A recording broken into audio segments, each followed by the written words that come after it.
Lesson number 2, match the hardware to the model. What does this even mean? Why are we talking about hardware all of a sudden?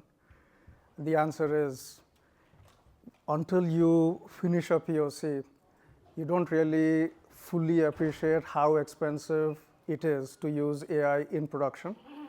So if you don't design the end-to-end system, keeping in mind from the beginning, how can I do it as inexpensively as possible, you will find out after the POC that it is quite expensive, and then suddenly cost becomes a bottleneck to scaling out in production.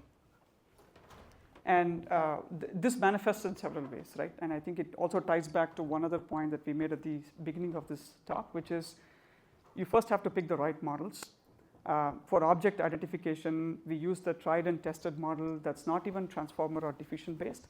It's existed for a really long time. It's a battle tested model that can draw bounding boxes around CCTV footage images.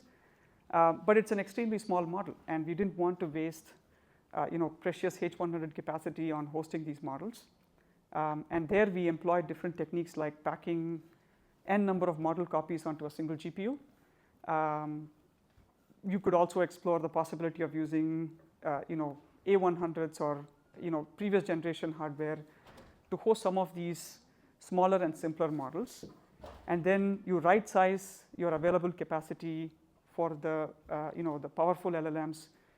And of course, obviously, the filtering requires some amount of GPU capacity as well.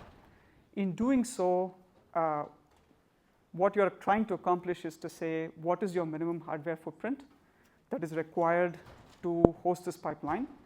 And as you will see in the subsequent slides, this requires some amount of tuning and a lot of experimentation to get the resource allocation right.